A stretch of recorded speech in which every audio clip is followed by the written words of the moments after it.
pues sí debieron de haber sido una de ellas extranjera.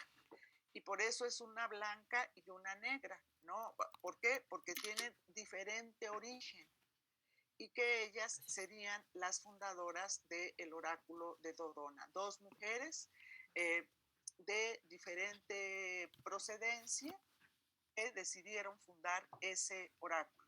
Aquí, pues, a este tipo de explicación se le ha llamado, de un mito, se le ha llamado como o calificado, pues, de una racionalización muy ingenua. ¿Por qué? Porque la forma en que lo hace, pues, es muy simple, ¿no? Y no trata, no, o no pudo averiguar más y se queda con esa versión. Sin embargo, recoge las dos, ¿no? Que dos aves habían fundado ese oráculo y él añade que lo que le informa, de acuerdo con lo que le informaron las sacerdotisas del propio oráculo, le dijeron que se trataba de dos mujeres. Y él pues dice, sí, es posible que así sea. No, no es una reflexión tampoco emanada de él, ni tampoco trata de profundizar más, de ahí que se le califique de ingenuo. Entonces, pues no tiene todas las posibilidades consigo Heródoto, y pues eso va a pesar sobre todo en tiempos más recientes, va a pesar mucho en el momento de valorar la obra de Heródoto, ¿no? Que todavía lo consideran como un historiador pues muy arcaico por esta manifestación religiosa o por esta forma tan ingenua en que algunas ocasiones trata de explicar los hechos. Respecto del orden cronológico de su trabajo, podemos hacer esta observación. Uno de los referentes cronológicos que utiliza son los hechos heredados de la tradición. ¿Por qué? Porque pues, parte de la cultura griega, del conocimiento, de la formación griega, pues es recordar sus épocas pasadas. Y si él utiliza estos referentes, el que escuche su trabajo puede muy bien tener una idea de la antigüedad o del tiempo que ha transcurrido entre lo que está escuchando de la obra de Heródoto y el acontecimiento, que le está permitiendo a Heródoto más o menos ubicar lo que viene narrando. Entonces puede usar cosas como el viaje de los argonautas o la guerra de Troya. Perdón. Más adelante va a ensayar, porque en realidad pues yo creo que es como un ensayo, otra forma de contar el tiempo por generaciones. Entonces, el cálculo que él hace es que en un siglo pues transcurren 3 generaciones, es decir, calcula las generaciones de una edad aproximada de 30 y tantos años cada una. Entonces, 3 generaciones equivaldrían a un siglo. Indudablemente que esta forma de contar el tiempo a nosotros nos parece muy insegura, ¿no? Que no permite una precisión. Pero también debemos entender que pues Heródoto no tuvo otra forma de tener un referente cronológico más preciso, más seguro. Por ejemplo, hay algunos autores que recuerdan, bueno, pero ¿por qué si conoció a los persas o conoció territorio persa, conoció las formas de los persas contaban el tiempo por reinados? ¿Por qué no aplicó ese método a Grecia y a todo su relato? Y pues la respuesta es hasta cierto punto sencilla, porque sabía que en un momento dado tenía que hablar del ámbito griego y también estaba hablando a un público griego y que ellos no iban a poder ubicar temporalmente los acontecimientos porque el referente cronológico era totalmente a el griego, es decir, el referente cronológico persa iba a ser poco inteligible para el público griego. Y por eso, pues muy probablemente por eso él trató de encontrar una forma más asequible que lo entendiera el público griego. No sé si les quedó claro esta explicación de la cronología. Sí, maestra. ¿Sí? Sí. Bueno, y profesora. Ya en esta última parte, pues a lo que me estoy refiriendo con consideraciones personales,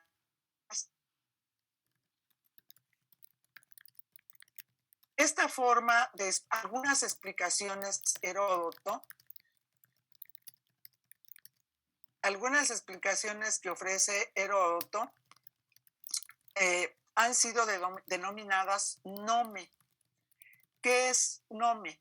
Son todas aquellas argumentaciones que se hacen a partir del modelo de investigación científica, ¿no? Ocupan la metodología de la ciencia, que es muy incipiente si la comparamos con la nuestra en la época de Heródoto, para poder explicar el proceso humano.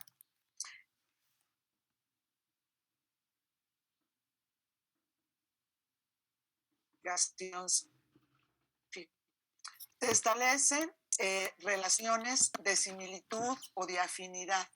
Si esto aquí ocurre de esta manera, vamos a ver en qué otro lado o qué otra cosa funciona en afinidad con este funcionamiento, o qué características tiene tal planeta, digamos, o tal estrella, y vamos a buscar una relación de afinidad con otro planeta, con otro de los cuerpos celestes que alcanzaban a observar a puro ojo, ¿no? Sin ningún lente, sin ninguna nada, por su pura capacidad óptica de quien lo hacía.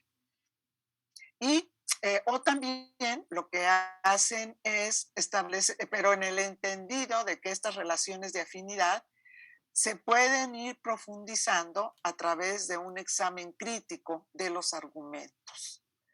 Entonces, se han clasificado estas consideraciones personales de Heródoto de esta manera.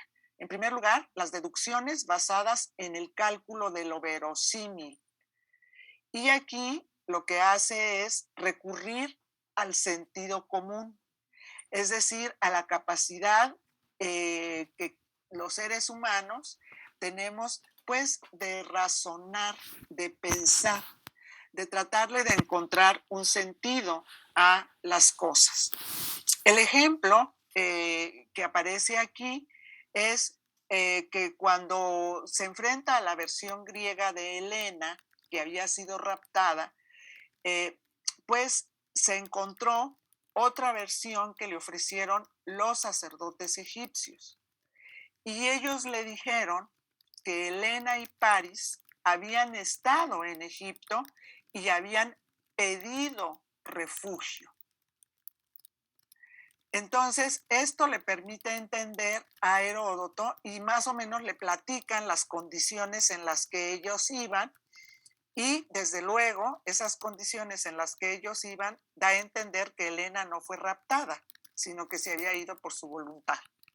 Entonces, ahí que muestre esta deducción de que pues en realidad el rapto de Helena no había sido la verdadera causa de la guerra de Troya. Entonces aquí se atiene a lo verosímil en función de el conocimiento que obtiene de otra versión que él considera es una versión creíble, porque ya él dudaba de que el rapto de mujeres pudiera ocasionar una guerra. La reflexión que hizo Heródoto para hacer esta información es que si las mujeres no hubieran querido ir, no van, ¿no? Que van porque de alguna manera ellas querían irse. Entonces, pues a estas se les han llamado deducciones basadas en el cálculo de lo verosímil. Muy bien, hay dos personas que están levantando la mano. Carol, por favor. Bueno, entonces, si no fue una razón el rapto de Helena, entonces, ¿cuál es la razón a la que concluye Heródoto? Heródoto no concluye ninguna razón. ¿No concluye ninguna razón? No. Interesante. Únicamente le interesa. Es decir, tampoco tiene todas las respuestas.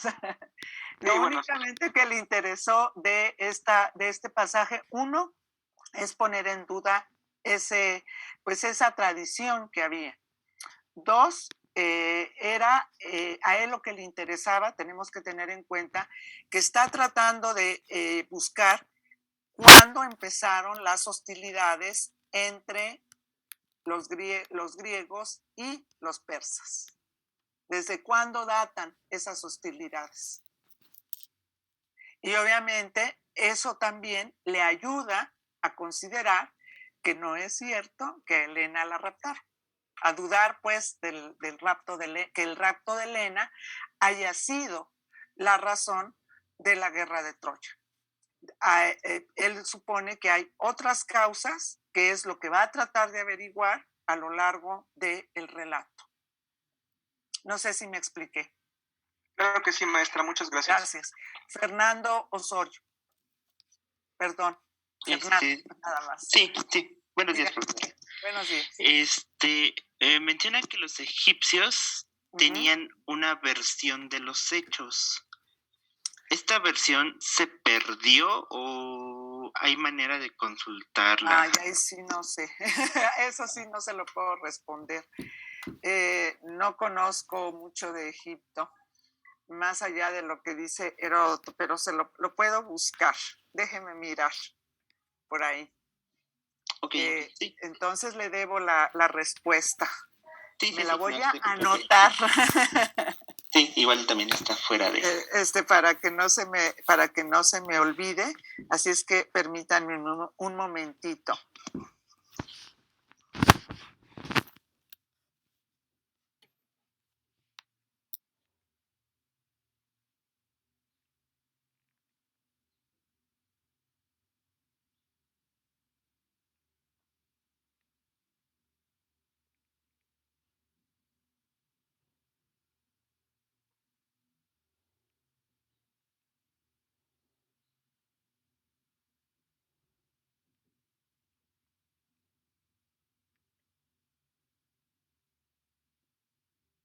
Ya, gracias. Sí, gracias, profesora. Gracias. Bueno, el otro tipo de interpretación es el que se ha llamado interpretación a la griega. ¿Qué significa esto? Que heleniza los hechos. Es decir, en algunas ocasiones, cuando explica un hecho, lo explica de acuerdo buscando que sean hechos que los pueda entender un griego. Y obviamente esto, pues aparentemente trastoca el hecho, pero en realidad lo que hace es emplear términos griegos en contextos no griegos. Por ejemplo, cuando se refiere a las divinidades de otros pueblos, no dice el nombre de que esa divinidad tiene en el pueblo del cual está hablando, sino que busca un símil de las divinidades griegas. Y es así como menciona a la divinidad. Entonces podemos encontrar a Zeus en Persia, a Atenea en Egipto, cuando en realidad pues ellos no denominaron de esa manera a sus divinidades. ¿Por qué lo hace? Porque otra vez, quiere hacer inteligible el relato a los griegos. Un ejemplo, en la historiografía de México, en la historiografía colonial, es Sagún. En el libro de los dioses pone el nombre de la divinidad indígena y dice, este es como otro, o esta diosa es como otra Venus. Eso, ¿por qué lo hace? Porque es la forma en que su lector, que espera él que sean los propios frailes, para que entiendan la religión de los indígenas, sepan cuáles son las cualidades precisas de esa divinidad, a pesar de que él las está presentando. Es decir, les da un referente que les permita entender con más claridad cuál era la vocación de esa diosa. Entonces, no lo hace en todos los casos, pero sí, en la mayoría de los casos, busca este referente, pero para que lo entienda el lector. Entonces, pues este es un recurso que se llega a utilizar cuando se dirige el discurso a alguien que muy probablemente, pues si le dicen a Usmarradá, dice, pues sí, ¿no? Pero si le dice Zeus o le dice Atenea o le dice algún otro nombre que le es significativo a él, puede entender mejor el sentido mismo de la narración. Había una, no sé si quedó claro o yo expliqué con claridad. La persona que preguntó.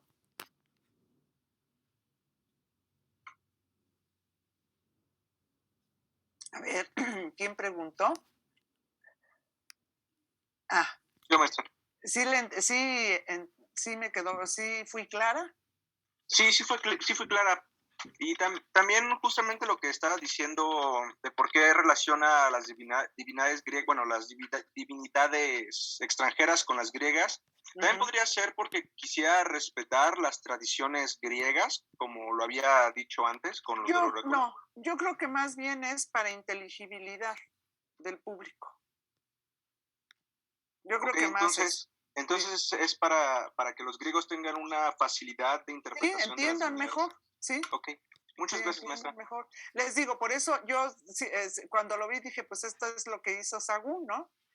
Que va poniendo el nombre de una divinidad, él ya no griega, sino greco-romana.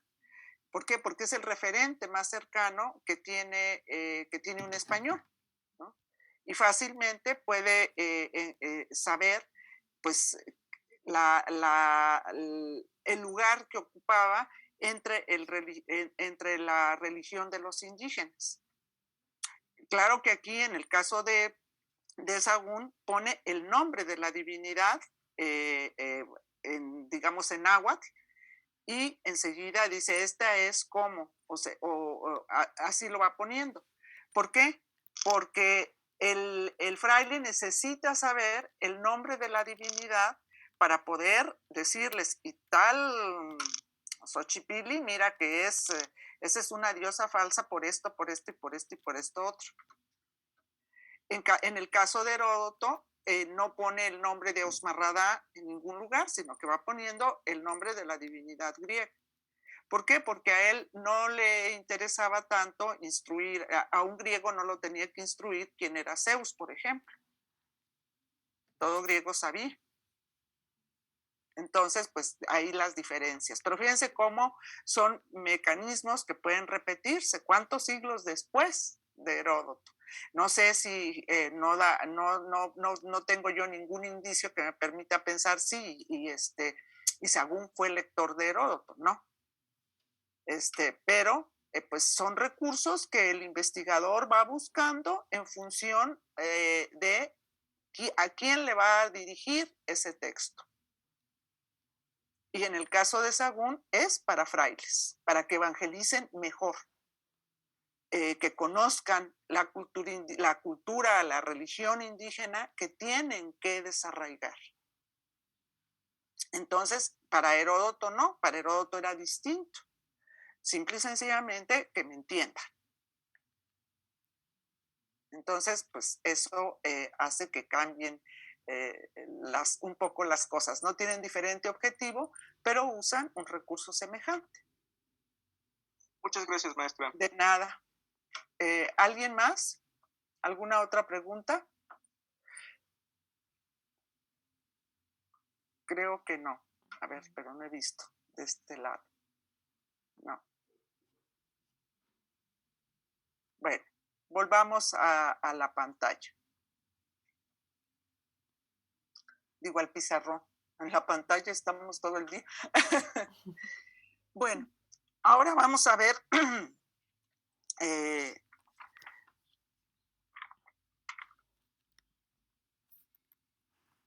no, me falta la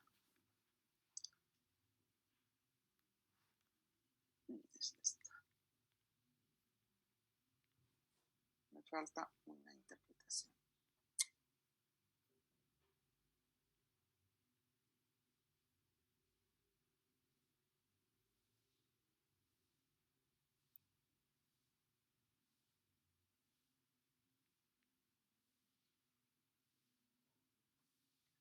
Reducciones absurdas, que es su tercer forma de considerar algunos hechos. Estas ciertamente son las menos en la obra de Heródoto. Y una reducción absurda, o lo que se ha llamado reducción absurda, significa que concluye algo a partir de una evidencia muy débil, muy endeble. De eso saca una causa. Les puse dos ejemplos muy distintos, o bueno, tomé de Heródoto dos ejemplos. Concluir afirma que la leona solo pare una vez, que nada más tiene un hijo, un cachorro, perdón, en el curso de su vida.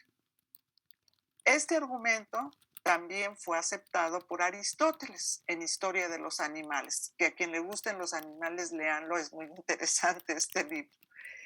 ¿En qué basan esta afirmación? De que la leona solamente pare en su vida una vez y un solo cachorrito. Entonces, en que hay pocos leones. Si los comparan con el resto de los animales, los leones son los menos. Obviamente, ¿por qué se considera esto absurdo? ¿Por qué se considera que se basan en una evidencia insuficiente? Porque ellos no conocen toda la cantidad, a todos los leones que pueda haber sobre la faz de la Tierra. Y sacaron una deducción de su horizonte geográfico, pero nada más. No sabían qué había más allá. Y bueno, el tiempo ha demostrado pues que no es así. A esto se le llama reducciones absurdas. En otros casos, pues tienen que ver más propiamente con el contexto, con la narración histórica. En este caso, él señala que este persa Ótanes era partidario, fíjense bien, de que en Persia se instalara un régimen democrático. Y uno dice, los persas pensando en democracia, es difícil.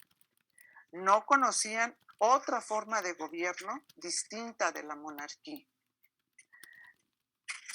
Uno pudiera pensar, pues la monarquía les ha permitido ensanchar de manera verdaderamente excepcional sus dominios. ¿Por qué habrían de cambiar? Pues la respuesta podría ser porque ya los monarcas se están excediendo, porque ya las guerras les pesan mucho. Sí he podido encontrar razones. Pero aquí lo que hace Heródoto es interpretar, para hacer esta afirmación, para poder insertar un debate que sostienen 3 candidatos al trono persa.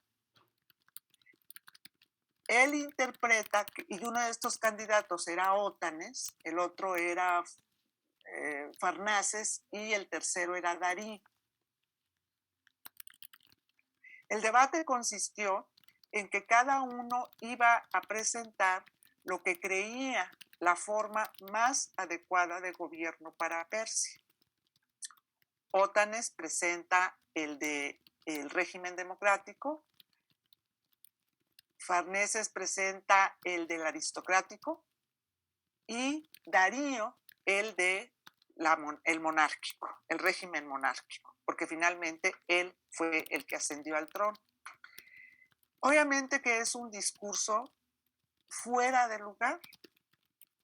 Eso es parte del pensamiento de los griegos, ese buscar mejores formas, preocuparse por las organizaciones políticas. Entonces, una posibilidad que se señala de por qué lo insertó ahí es que interpretó de manera equívoca un acontecimiento que sí sucedió. Y en este caso era lo que el general persa Mardonio había permitido con el fin de tratar de pacificar todas las sublevaciones o a varias sublevaciones que estaban ocurriendo en Asia Menor y que ya estaban dominadas por el imperio persa, que tenían regímenes tiránicos. Y muchas ciudades trataban de desplazar al tirano y poner otra forma de gobierno. Entonces, Mardonio, para pacificar esa zona, lo que hace es aceptar que se instalen regímenes democráticos. No en todas las ciudades lo logró, solamente en algunas. Entonces, al recordar este acontecimiento, a Heródoto se le hizo fácil creer que los persas estaban interesados en llegar a esta forma de gobierno de democracia.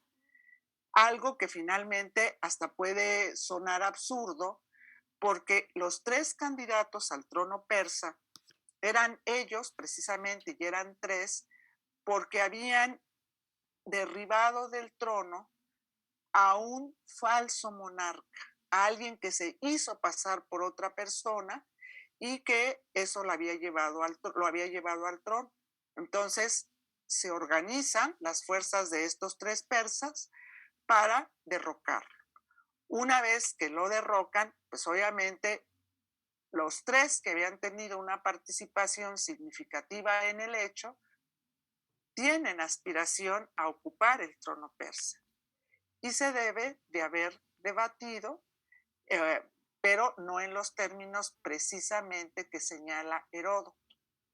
La única respuesta posible para esta inserción es la que les acabo de señalar, que de una u otra manera él consideró que si los persas tenían una idea de lo que eran los regímenes democráticos, cabía muy bien que discutieran las alternativas que los griegos sí conocen, las 3 formas de gobierno que ellos conocen. Entonces, pues a esto sí se le ha llamado también una explicación absurda. Entonces, pues como ven, tiene momentos la obra de Heródoto que pues han hecho que no siempre se le vea, digamos, con muy buenos ojos a este autor. No sé si tienen alguna pregunta en relación con esto que acabo de referir. No, ninguna. ¿O si les quedó claro? Todo claro, profesora. Por mi Gracias. parte no hay ninguna duda, profesor. Espero que les esté pareciendo interesante la explicación que les estoy ofreciendo, que les parezca de alguna utilidad. No para que ustedes la sigan, desde luego, pero para que vean cómo va en la historia desarrollándose a través del tiempo, ¿no? Que va cambiando de acuerdo con los cambios que el mismo hombre sufre, con las nuevas herramientas que puede ir teniendo para ofrecer explicaciones cada vez más centradas. Entonces, lo que vamos a ver ahora, si no tienen ninguna pregunta, es, gracias, es lo que le debemos a Heródoto, las contribuciones que Heródoto deja a la tarea del historiador.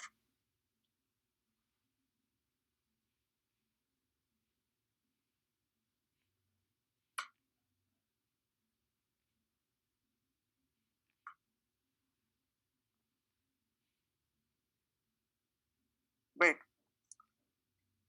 aquí están lo que puede considerarse como innovaciones del trabajo de Heródoto en relación, desde luego, con el tiempo de Heródoto, con la época de Heródoto. La primera innovación que presenta el trabajo de Heródoto, entendiendo innovación, es decir, como algo nuevo, siempre considerando que es lo más antiguo que conocemos, pero que no hay certeza de que haya sido precisamente el primero. Es la forma en que describe la guerra y que se ha considerado como una descripción analítica. ¿Por qué? Porque trata de superar la forma en que la guerra era narrada en otro tipo de textos y sobre todo en la poesía épica.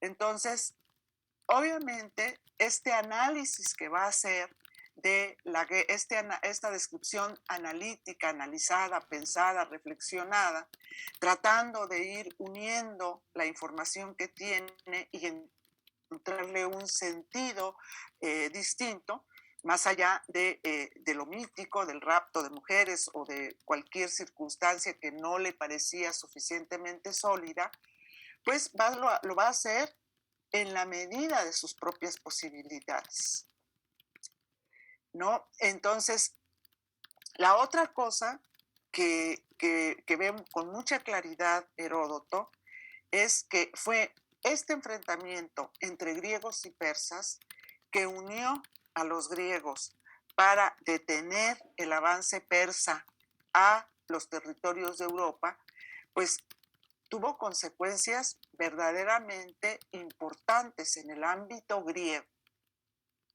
¿Por qué? Y creo que eso nos explica por qué empieza a narrar las primeras batallas de la guerra del Peloponeso. Porque se da cuenta que esta guerra entre griegos y persas altera más que nada a Grecia, altera el equilibrio griego. ¿En qué sentido lo altera? En que destaca mucho la importancia, la fuerza, la capacidad de una de las dos ciudades más importantes, que era Atenas. Las batallas, y sobre todo al observar que la batalla definitiva de la derrota de los persas había sido la batalla de Salamina, una batalla naval. Y esto, desde luego, le da a Grecia un gran orgullo de haber formado una flota junto con otras ciudades, con la ayuda de otras ciudades, lo suficientemente poderosas para vencer a un imperio de la magnitud y experiencia del imperio persa. Atenas era una ciudad, además, amurallada, que impedía un ataque fatal hacia el interior de la ciudad. Y obviamente con esta fuerza naval, con esta fuerza marítima que tiene Atenas y la fama que adquiere durante su desempeño en este enfrentamiento con los persas, altera el equilibrio que había relativo entre Esparta y Atenas. Esparta, desde luego, colaboró y mucho en las guerras médicas, pero la fuerza de Esparta era terrestre y la fuerza de Atenas era naval. Desde ese momento, como lo va a explicar más tarde Tucídides, se le empieza a tener en el ámbito griego temor a Atenas. ¿Por qué? Porque ven que es una ciudad sumamente poderosa y que tiene una flota naval que ha dado muestras suficientes de su poder, de la fuerza que tiene, de su eficiencia. Entonces, esto provoca temor en el resto de las ciudades. ¿Por qué? Porque la ven como una amenaza. Y no faltaría quien empezara a vislumbrar que Atenas iba a tratar de convertirse en la ciudad hegemónica de la península balcánica, en el poder hegemónico de la península balcánica. Entonces, él no explica todo lo que les acabo de dar, pero sí, por eso creo yo que narra las primeras batallas de la guerra del Peloponeso, porque se da cuenta que ese enfrentamiento que ahora se está dando entre las mismas ciudades griegas es una consecuencia de la guerra anterior. No lo dice explícitamente, pero no por distraído, no creo que haya sido incapaz de reconocer que se tratan de dos guerras distintas, una hacia el exterior y otra entre los griegos.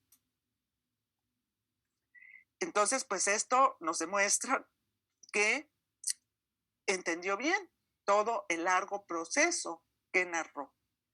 Después, esta es una innovación, ¿no? Que trata de encontrarle sentido, que hace un análisis de tanta información que reúne y, pues, si se da cuenta que esta guerra tiene importancia en el ámbito griego, la altera a Grecia. Después, la descripción de las costumbres de los pueblos y sus formas de explicación, pues la presenta no solamente para satisfacer el interés que el griego tiene de saber cómo son otros pueblos. La única manera que tienen en ese momento los griegos y el mundo en el que viven era viajar o que alguien se las describiera. Y las personas que viajan son muy pocas. Son los mensajeros, los soldados cuando salen de su ámbito natural y tienen que ir a otro sitio, los comerciantes. La mayor parte de las personas donde nace muere. Entonces, claro que esto exacerba la curiosidad, incrementa la curiosidad de saber cómo serán los otros pueblos. Y lo que hace Heródoto, pues, es describir las costumbres, pero también refiere sus formas de gobierno. Y lo que encontramos es que Heródoto, no de manera explícita y rotunda, pero sí se da cuenta que la forma en que se organiza políticamente un pueblo y las mismas costumbres del pueblo ayudan a explicar una guerra. Tanto en la guerra como transcurre, como en las consecuencias que esa guerra tiene. Entonces, pues esta es una aportación importante, una innovación importante que hace Heródoto. Muy bien, Nitán, te escucho tu pregunta.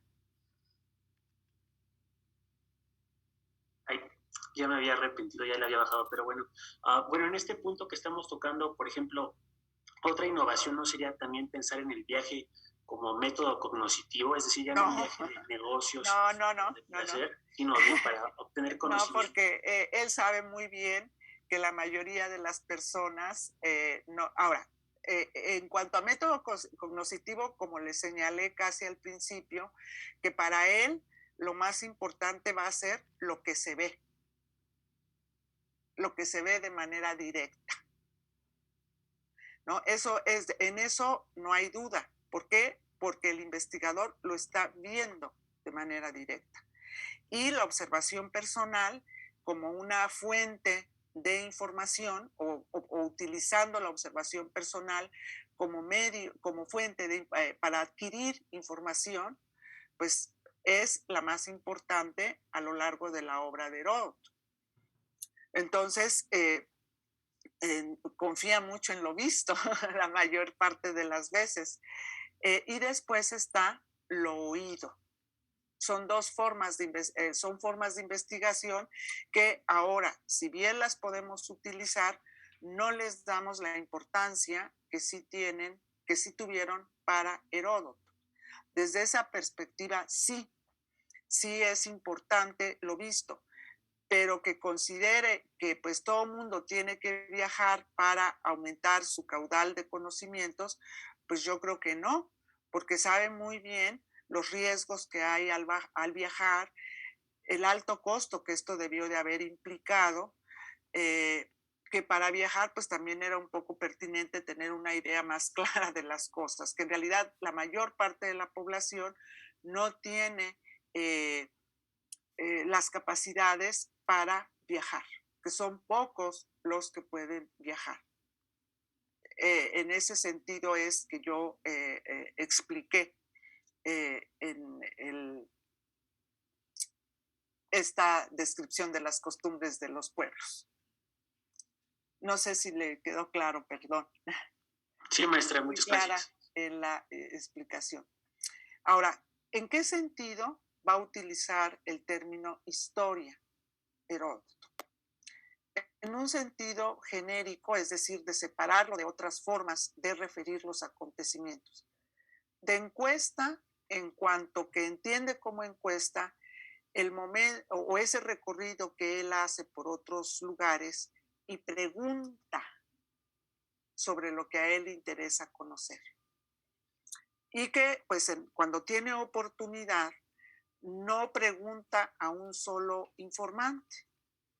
Trata de preguntar a diversas personas, obviamente buscando que esa persona pueda informarle lo que a él particularmente, lo que quiere saber.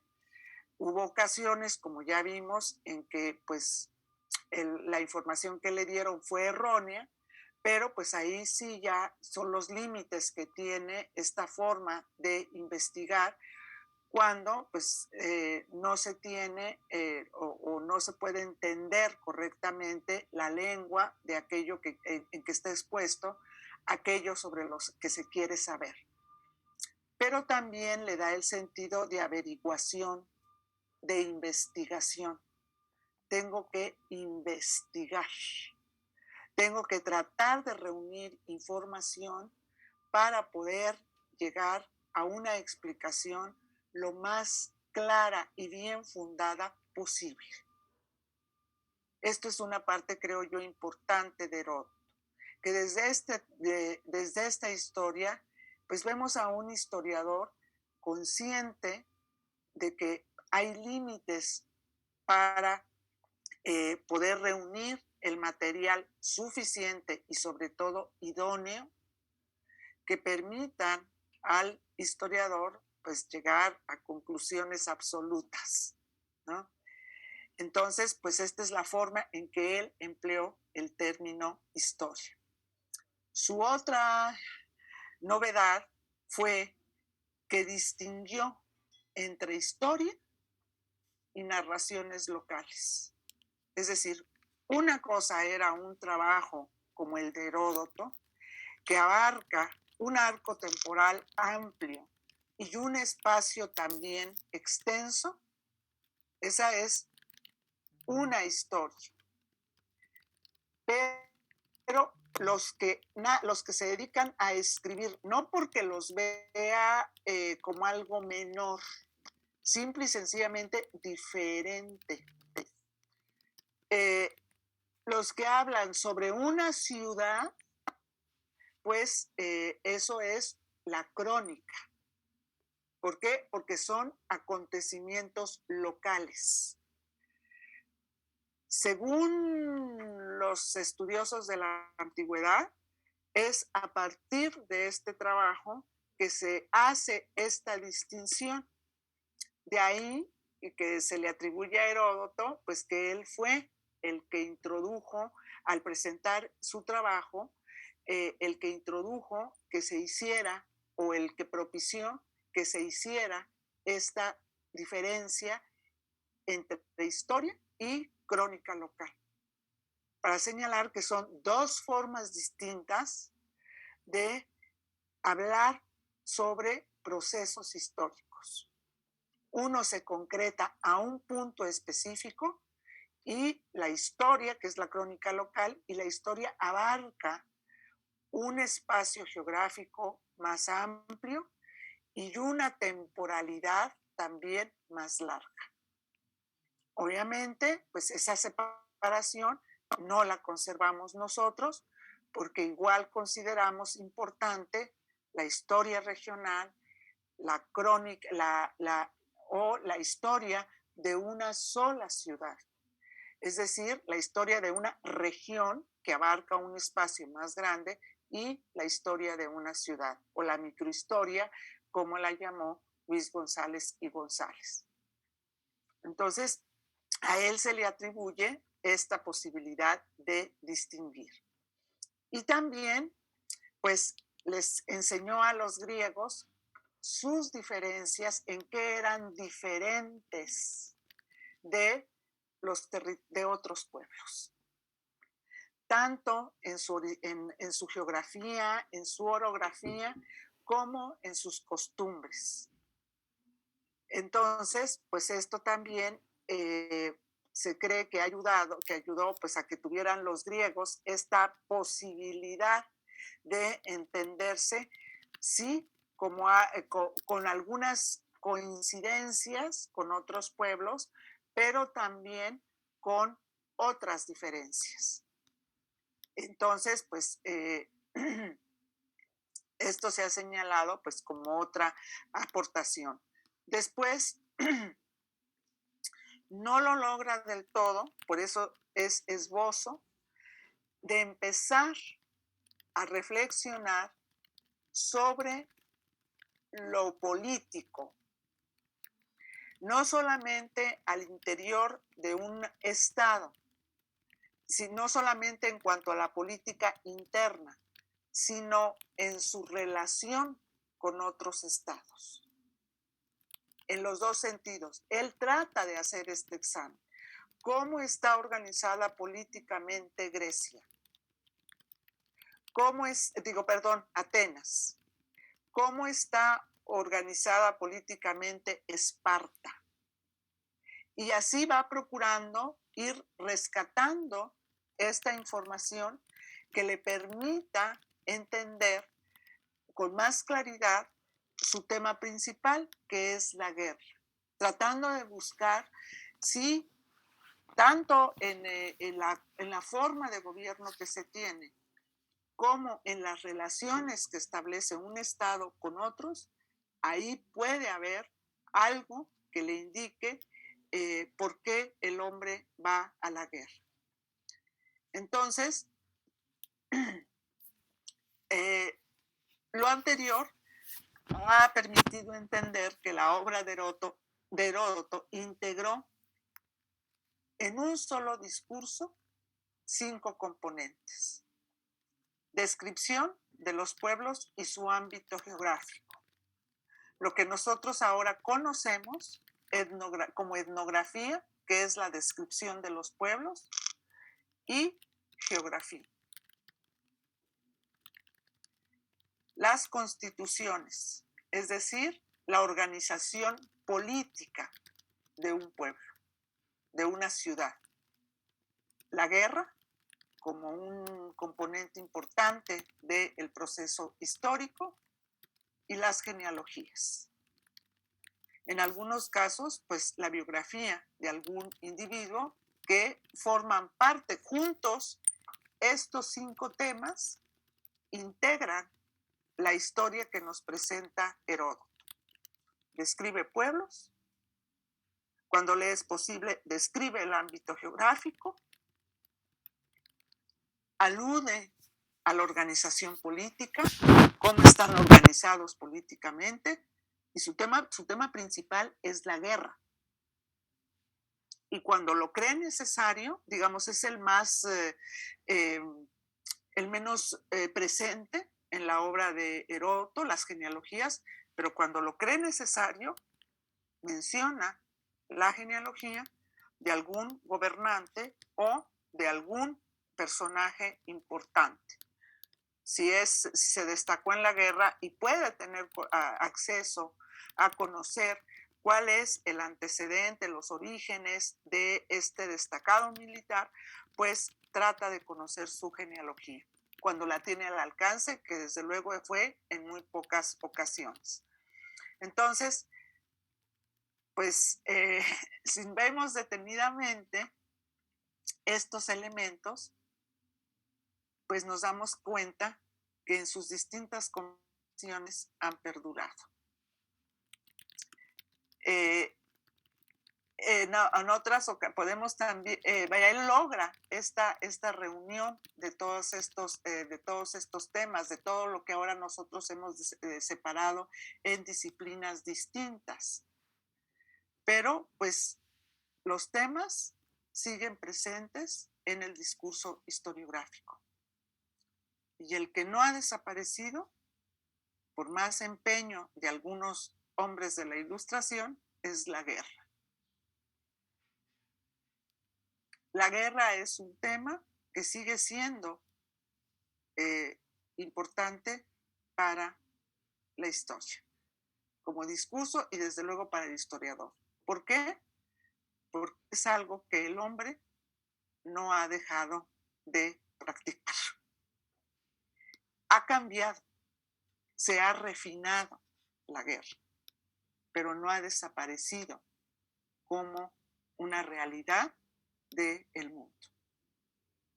Entonces, pues, visto desde esta perspectiva, podemos entender pues, que si bien tiene algunas debilidades, el trabajo de Heródoto también tiene grandes cualidades.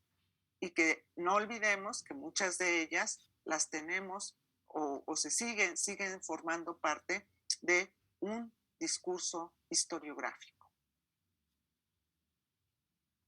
No sé si les ha quedado claro. Profesora, dígame. Son 5 componentes. La descripción de los pueblos y su ámbito geográfico se consideran como uno solo. Uno, porque van juntos. Porque siempre los presenta juntos. Nada más había 4. Esa es la pregunta que estoy viendo en el chat. Se consideran como un componente o como uno, porque siempre va para él es una sola cosa.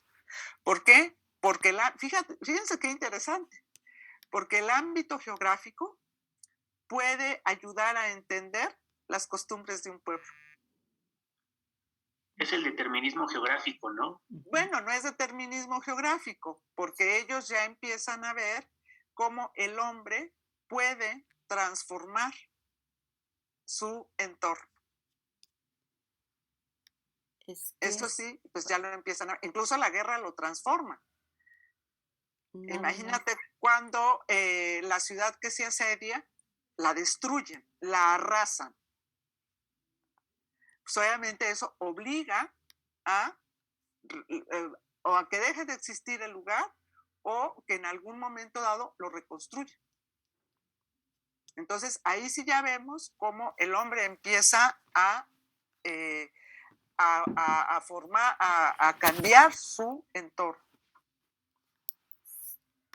Entonces, pero ya él hace esa observación. Bueno, es que nada más identifiqué 4 componentes que eran la guerra, las genealogías, constituciones y a ver, voy a volver a pasar el pizarrón, para que veas.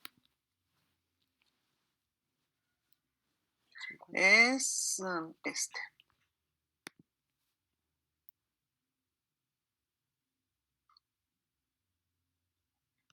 Es que conté 4 componentes, si tomamos en cuenta ese. Por eso me quedé pensando en, ¿falta un componente?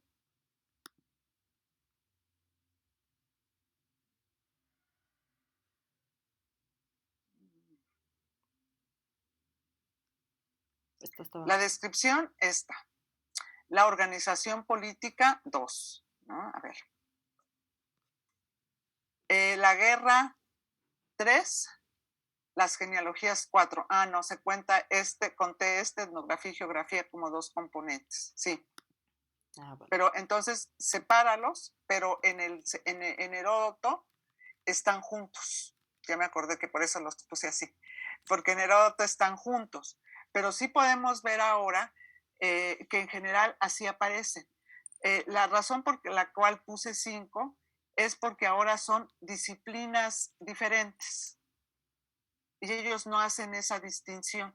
Okay. Para ellos, si vas a describir un pueblo, necesariamente tienes que describir el ámbito geográfico que sí, en que este pueblo habita, porque eso les va a ayudar a entender las costumbres que tienen, los hábitos, cómo se visten, cómo se alimentan, y cómo conforme van, digamos, evolucionando, mejorando, pues empiezan a cambiar de hábitos, empiezan a cambiar de vestimenta, por ejemplo.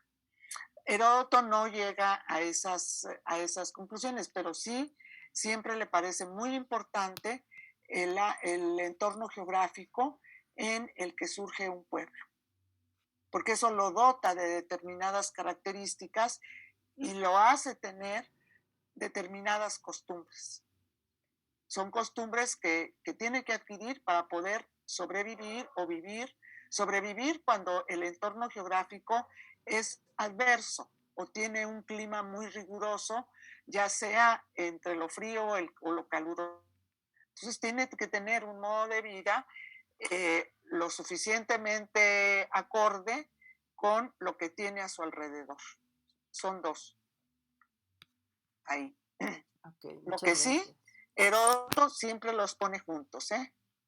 Eso sí, siempre están juntos. Y también, en el caso de las genealogías, si bien pone genealogías, en algunos casos, estoy tratando de recordar uno, pone, aunque sea breves biografías, es decir, de un solo individuo. O hace referencia a algún personaje, o por ejemplo, a Esopo. A Esopo lo menciona como fabulista, da algunos detalles de su vida, pero nada más. Entonces ahí lo que tenemos pues es una muy pequeñita biografía. Pero no la puse ya porque pues no me pareció tan importante como las genealogías. Y sí, en este caso sí es importante porque lo hace en la medida de que puede obtener la información, ¿no? Sobre todo de otros pueblos. Lo que no hace es, por ejemplo, explicarle a un griego ni sus costumbres ni su horizonte geográfico. Eso sí, cuando llega o se refiere al ámbito griego, estos 2 temas desaparecen. ¿Por qué? Porque está hablándole ahí es donde nos podemos percatar de que cuando escribe tiene en mente a un público griego que no le necesita explicar cómo es su entorno geográfico o cómo son sus costumbres. Fíjense además, a mí esto es lo que me llama mucho la atención de Heródoto, todo el cuidado que tuvo para elaborar su trabajo. ¿Cuántos elementos tuvo en cuenta para elaborar su trabajo? No pretendía quedarse solo, ¿no? Quería compartir esa investigación, esa larga y enjundiosa investigación que había hecho. Entonces, pues esto nos indica un hombre consciente de del tiempo y que tuvo en gran consideración a su público, para quien estoy escribiendo. Y esto pues lo lleva a alargarse, no al infinito, pero sí a contar un periodo sumamente largo de la historia. Información tenía. Imagínense la paciencia para ordenar toda esa información. Esto nos habla de que tenía mucho tiempo libre, que era una persona acomodada y que podía dedicarse el tiempo que quisiera hacer su trabajo. Y suspiro porque digo, ya quisiera yo estar así a la Heródoto. Tienen algo, gracias, en ese momento dije, ¿por qué dije, porque los uní, porque en él siempre están juntos. En la obra de Heródoto siempre están juntos. ¿Alguna otra pregunta? Vamos a ver ahora cómo, bueno, no tienen preguntas. Ay, muchachos, no creo que no tengan preguntas. No, maestra. ¿Algún comentario, alguna reclamación? Sí, maestra, reclamación. Aquí Elena dice algo interesante. Dice que el entorno geográfico es un condicionamiento, no un determinante. Si eliges un lugar para vivir, pues tienes que también contar con tu entorno geográfico. Entonces te condicionas, pero no es determinante. Y sobre todo cada vez va siendo menos determinante porque el hombre tiene la posibilidad de cambiar su entorno, ¿no? Empieza a tratar de cambiar y hacerlo más favorable para él. Desafortunadamente hemos llegado a un punto bastante dudoso de destrucción del medio ambiente, pero bueno. Muy bien, te escucho. Aquí hay otra pregunta. ¿Hay una mano levantada? Sí, maestra, finalmente, bueno, esta manera en como Heródoto trata de manera conjunta la etnografía y la geografía lo veríamos reflejado también en obras más recientes, ¿no? Como la de Brudel y su obra del Mediterráneo, justamente. Sí. Ya vemos, son cosas que permanecen. No todo se ha perdido de Heródoto. Se lo debemos a él. Él fue el que demostró, pues, o al menos dio prueba fehaciente de que pues era necesario. Era necesario. ¿Para qué? Para él, para que lo conocieran mejor los griegos, pero para que entendieran mejor al pueblo del cual estaba hablando Heródoto. Hay varias cositas que se han heredado, bueno, hay varios temas, pues todos se han heredado. La guerra, ¿no? Esa percepción que tienen y mucho más clara va a ser, y mucho más contundente, mejor dicho, va a ser la de Tucídides, ¿no? Esta es mi obra, yo estoy ofreciendo una obra que es posesión para siempre. Y uno puede pensar de manera inicial,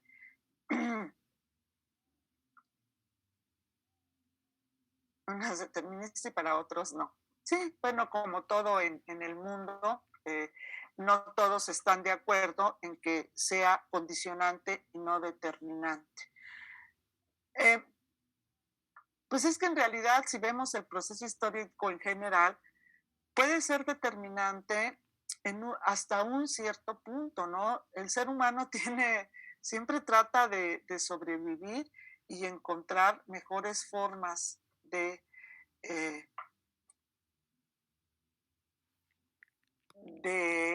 aprovechar su entorno. Me pregunta que si alguien discrepa del trabajo de Heródoto cuando es expuesto de forma oral a un público. Por ejemplo, cuando habla de lo que los egipcios dicen acerca del rapto de Helena. Bueno, mire, con tanta precisión no lo sabemos.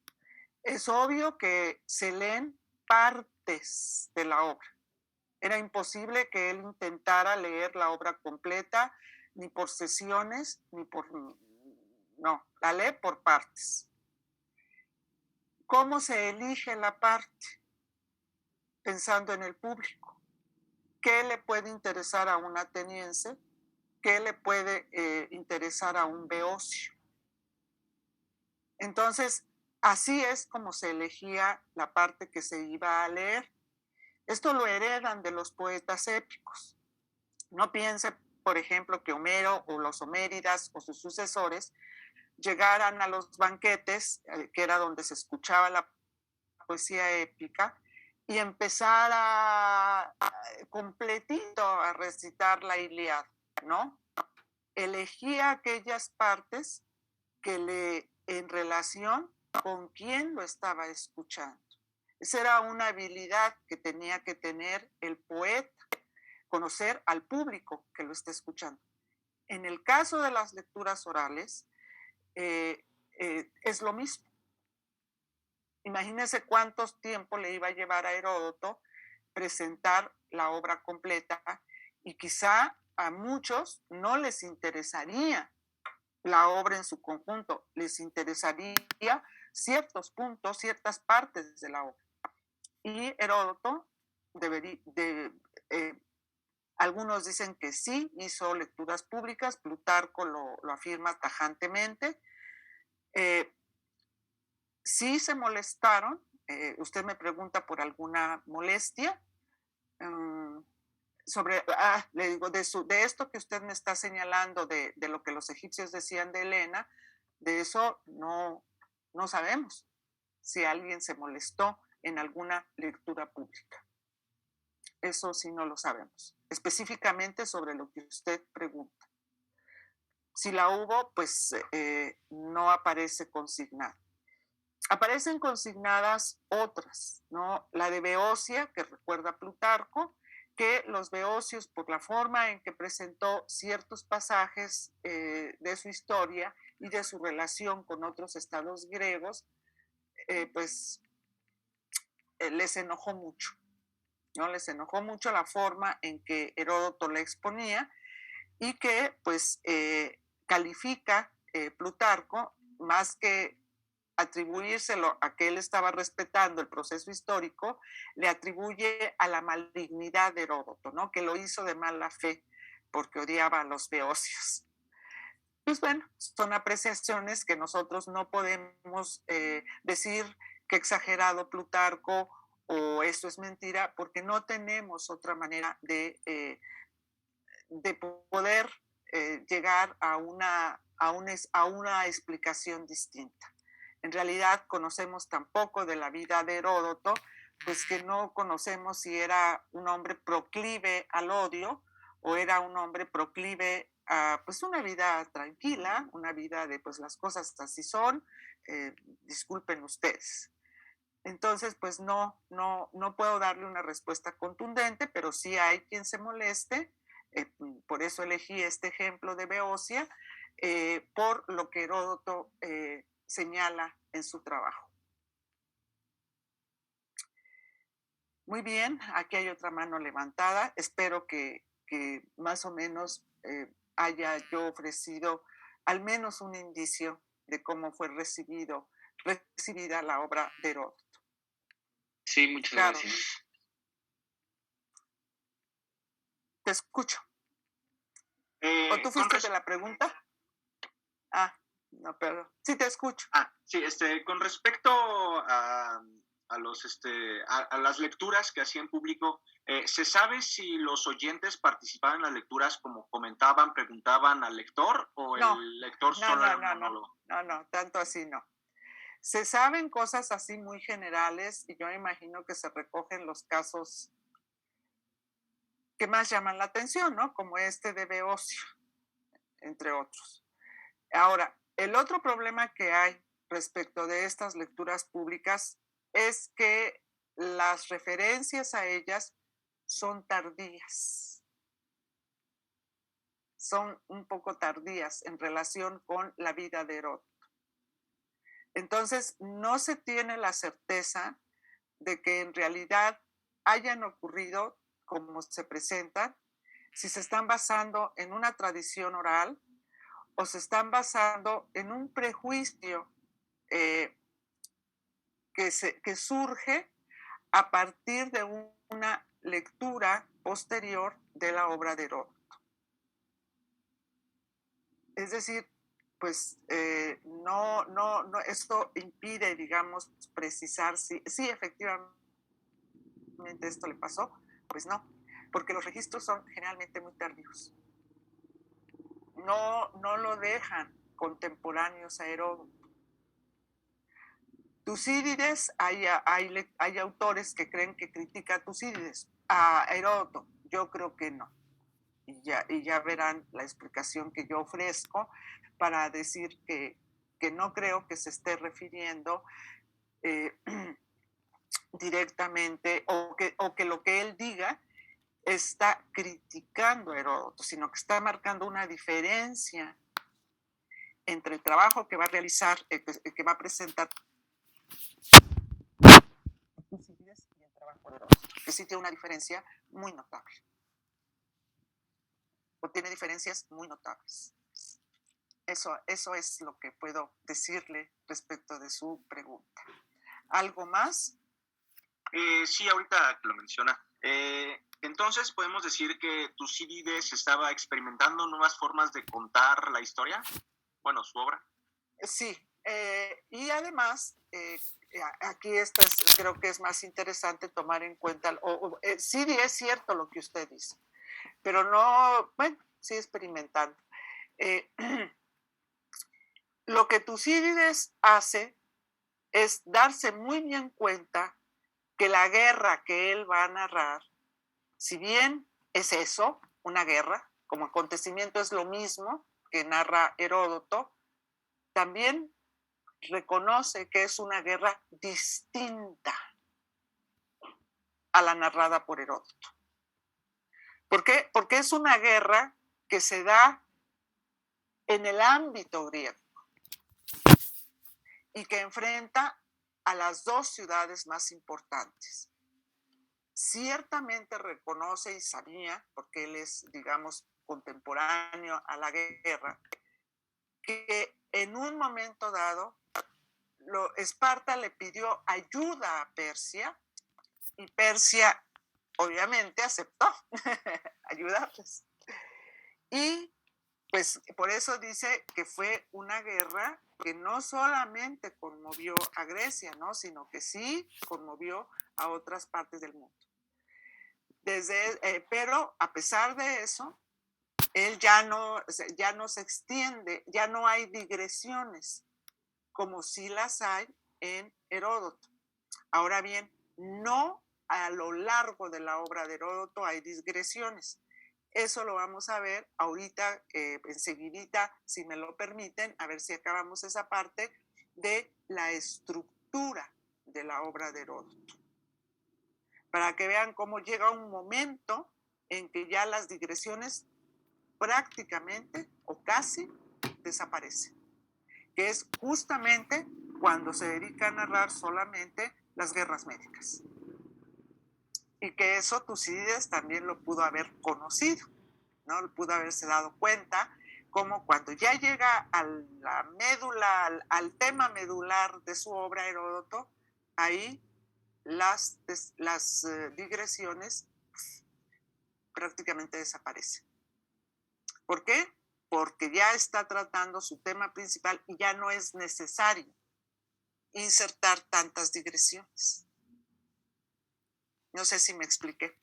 Claro que sí, maestra, muchas gracias. Bueno, de nada. ¿Algo más? Pregunten, opinen, comenten. Bueno, voy a ver si podemos terminar con el... ¿O ya están muy cansados? No quiero abusar de ustedes. ¿Ya están muy cansados? No, maestra, bueno, yo creo que no está muy interesante el tema. Tal vez lo que pasa, ¿sabe qué? Que hoy tuvimos examen, bueno, un tipo como ensayo-examen. Entonces yo creo que sí, como que andamos todavía acarreando las cosas de historiografía de México, pero no. Por mi parte sí me gustaría continuar, pero no sé mis compañeros. A ver, díganme. Yo opino que hay que continuar todavía. Por mí no hay ningún problema con continuar. Bueno, Igual muchas por mí gracias. no hay problema. Muchísimas gracias. Entonces, después... Sí, continuamos. Muy bien. Entonces, ¿qué hice? Sí, ya sé por qué me salí. Perdón, luego tengo mis soliloquios, hablo mucho conmigo misma. A veces exagero, pero bueno. No está aquí.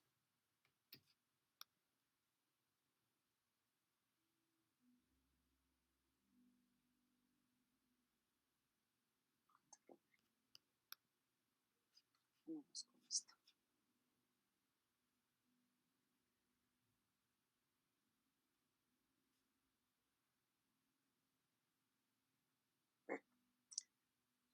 La estructura de Heródoto, les voy a dar 2 explicaciones de la estructura de Heródoto. Perdón, ya lo decidí. Está. Maestra, una pregunta, haciendo un pequeño paréntesis en lo que encuentra la lectura. Nos recomendaba hace unos días la edición de Gredo sobre Heródoto. Sí. ¿Esa es la edición que más nos recomienda o hay otra más amplia tal vez que nos pueda recomendar? Ay, perdón, me distraje. No, la edición de Gredos. Las más modernas sí son más asequibles, sobre todo en precio, pero casi no tienen notas y los estudios introductorios son como ya muy ya viéndolo desde una perspectiva muy contemporánea. Digo, no los infravaloro de ninguna manera, pero sí me parece que primero hay que entenderlo, ya después lo sometimos al juicio acorde con lo que ahora nosotros entendemos por historia y cómo se trabaja la historia. Entonces yo por eso recomiendo a ustedes la de Gredos. ¿No tienen ustedes el link donde están los Gredos en línea? Están los PDFs. Son los del grupo de la tarde, creo. ¿No son ustedes los que lo compartieron? No, creo que no. No. Ahí lo voy a pedir y se los voy a dar. Muchas gracias. Para que las puedan consultar. Bueno, rápidamente la estructura. El tema principal de la obra son las guerras médicas, que es el enfrentamiento entre griegos y persas. Entonces, perdón, para que quedara clara esta guerra, este enfrentamiento, empezó a narrar desde los primeros conflictos entre ambos contendientes. Independientemente de que esos primeros conflictos no tienen una vinculación directa ya con la guerra que él va a narrar, pero sí consideró prudente incluirlos porque eso le permitía destacar que era ya muy antigua este deseo del imperio persa de extender cada vez más su dominio. Entonces, por eso creo yo que empezó desde los primeros conflictos. ¿Cuál es la estructura de esta compleja historia? Porque sí, uno la ve y dice, pero ¿por qué está así? Tiene, desde luego, un hilo conductor. Y este fue el avance persa. Pero fíjense cómo empieza a narrar el avance persa. No nada más en relación con el avance persa para llegar a los griegos, sino desde la fundación del imperio persa hasta la época de Jerjes. Entonces, pues obviamente esto le permite encontrar las causas del afán persa por extender sus dominios. Porque ese afán es lo que provocó estas guerras médicas. Fíjense cómo busca la causalidad desde el inicio del expansionismo persa. Y para que se entienda el expansionismo persa, narra su fundación. Es una fuerza que en un momento dado se sobrepuso y dominó a un pueblo importante que era el de los medos. Y a partir de ahí empezó con esta ambición de empezar a ensanchar sus dominios. Una explicación que desde luego a nosotros no nos satisface porque no es solamente la ambición. Debió de haber habido, y de hecho hubo, ahora ya nadie explicaría los orígenes de la guerra como Heródoto, pero para Heródoto eso era importante. Y de ahí que ese sea algo fundamental para él, encontrar las causas de ese ímpetu persa de ir extendiendo cada vez más sus dominios. Y para lograr esto, para encontrar esas causas, va a organizar toda su narración de acuerdo con el avance persa. Es decir, tiene un sentido por qué lo organiza así. Entonces, el libro, de acuerdo como está dividido ahora, pero digamos se respetó la narración, nomás que la división pues corta algunos temas, lo corta en el sentido de que a uno cuando ve pasar de un libro a otro, pues como que dice, ¿por qué no lo terminó de narrar en la anterior? No fue él, se cree que fueron los alejandrinos en el siglo III, antes de Cristo. Bueno, en los libros de 1 a 4 va a mencionar todas las acciones llevadas a cabo por Persia en Asia. Y obviamente como Persia fue avanzando, conforme Persia va avanzando y va conquistando las ciudades, pues obviamente esto los va a ir dejando cada vez más cerca de la costa hasta que se apropian de varias ciudades que están en la costa y que miran hacia el mar Egeo, por un lado. Y por el norte, en el momento en que los persas entran a Escitia, esto pues les abre todo el camino para entrar a Grecia por el norte, por las regiones de Tracia y Macedonia. Fíjense qué bien entendió, cómo había sido el avance persa. Es así, a mí esto me asombra mucho. Dije, ¿cómo le haría para entender también esto? Y va a ser y a partir de esto, y muy acorde con los sucesos, va a continuar con la sublevación jonia en Asia Menor. Esta sublevación fue muy importante. ¿Por qué? Porque son las ciudades que había sometido Persia que se rebelan contra el imperialismo persa. Entonces, claro que tienen que atender los persas rápidamente esta sublevación para poder continuar y tener un apoyo seguro para entrar a Grecia. Ahora bien, la forma en que está estructurada, dividida la obra, esta sublevación, por eso les puse, por la división posterior que se hizo de la obra, probablemente, y les puse la fecha, la empieza a narrar, sí, en el libro quinto, en el libro cuarto, ay, qué bueno que vi, en el libro cuarto, y la continúa y la finaliza de narrar hasta el libro sexto. ¿No es cierto? Hasta el libro quinto. Entonces, del libro sexto, perdón.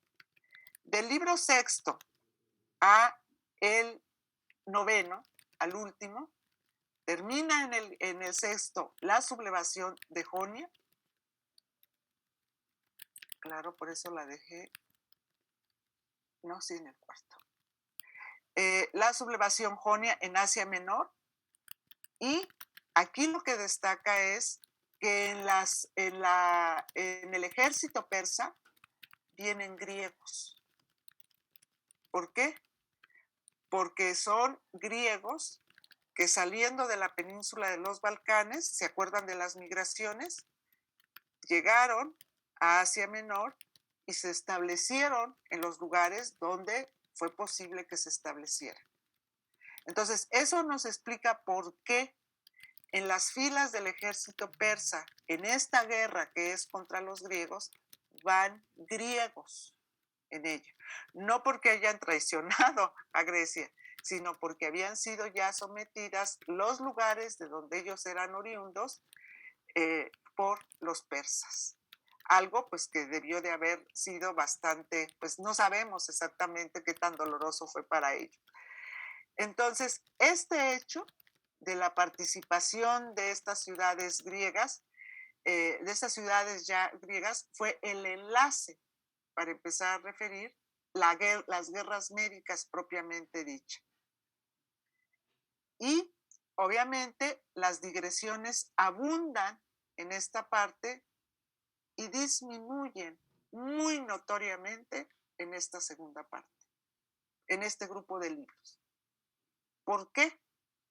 Porque ya no tiene necesidad de hacer tanta digresión, porque esto ya está narrado o aconteció en un entorno que el griego conoce. No le necesita dar mayor explicación de cómo eran las costumbres, no, nada. Y por eso, pues se nota mucho la diferencia y al mismo tiempo podemos entender por qué añade tanta información en la primera parte, hay tanta digresión y aquí casi no hay digresiones. Fíjense qué bien pues pensó la organización de su obra. A esta forma de narrar se le conoce como composición literaria abierta, por la razón que expongo ahí, o que presento ahí. Presenta los hechos intercalando digresiones al tema central de su investigación. A eso se le llama una narración abierta, una composición literaria abierta, que teniendo un tema central, se van intercalando varias digresiones para que se entienda mejor el tema que se está tratando. ¿Qué es una digresión? Esto, romper el hilo del discurso y mencionar cosas que no tienen relación o enlace directo. No se trata de cualquier cosa, no lo tienen directo, pero ayudan a entender mejor lo que se viene narrando, con el tema o asunto que se está tratando. Y yo aquí le agregué, esta forma narrativa fue quizá lo que más tarde Tucídides señaló que no haría. No quiero divertir, entretener. Y yo llegaba a pensar que esto muchas veces se refiere, la mayoría de los estudios dice que se refiere, que es una crítica a Heródoto. Pero también creo que pudo haber uso del término divertir, entretener, en un sentido etimológico, que es llevar por distintos caminos al mismo punto. Y aquí los distintos caminos son la digresión, para que entiendas más o menos por qué actuaron de esta manera y cómo son y quiénes eran, estas son sus costumbres. Es decir, no sería una crítica negativa al trabajo de Heródoto, sino señalar la diferencia entre la investigación del Halicarnassense, es decir, de Heródoto, y la presentada por él, por Tucídides, quien refiere lo concerniente al enfrentamiento entre Atenas y Esparta. Obviamente cada una iba con sus ciudades aliadas. Y esto, pues era un suceso, no les necesitaba explicar el entorno, no les necesitaba explicar su costumbre, porque ellas los conocían. Ellos sabían quiénes, si les dice, y en Esparta, pues ellos saben, tienen una idea de cómo es Esparta, de las costumbres de los espartanos. Por eso no requiere tanta explicación. Y estos sucesos, este enfrentamiento entre Atenas y Esparta, los conocemos como la Guerra del Peloponeso. Entonces, el objetivo que persiguió Heródoto fue presentar, en primer lugar, fíjense, presentar los resultados de su investigación. ¿Para qué? Para conocer la causa, las causas del enfrentamiento entre griegos y persas. Pero añade otra cosa, conservar el recuerdo de lo memorable. Y aquí hay otra cosa importante, realizado por ambos contendientes. Reconoce también que los persas hicieron cosas dignas de guardarse en la memoria. no nada más los griegos, también los persas, ¿no? Entonces, pues, vean, pues, esta diferencia o este objetivo que tiene Heródoto en su trabajo. Y así podemos también entender que su idea de la historia es conservar lo memorable. ¿Qué es lo memorable para él? Lo que cambia la situación del pueblo del cual se está hablando o de los pueblos sobre los cuales se está hablando. Pero particularmente a Heródoto le interesaba el cambio que va a dejar las guerras médicas en el ámbito de los griegos. Y tan los cambió que ellos mismos después se enfrentan. Aquí vemos que hay reflexión, no hay solo ingenuidad en el trabajo de Heródoto, como en algunas ocasiones se cree, ¿no?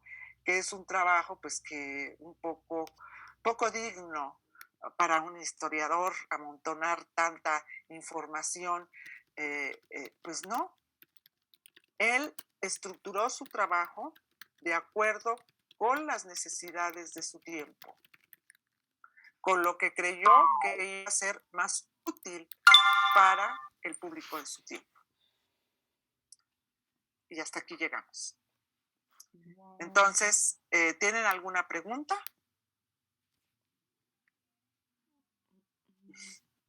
¿No? No, profesora. Bueno, Si alguna, No, profesora. si alguna tienen, me la hacen mañana. Al cabo que va a estar muy fresquecito todo esto. ¿Les parece? Les voy a hacer un examen también yo. Luego no los interrogo tanto, no les hago exámenes tantos. Ya voy a empezar. No, no es cierto. Ya les voy a empezar a mandar las lecturas. Bueno, muchachos, me voy porque tengo otra clase. Muchas gracias. Que tengan buen fin de semana. Gracias, maestra. Muchas gracias, maestra. Ya se me olvidó, ya me ubiqué ahora en jueves y no es jueves. Pero bueno, nos vemos mañana.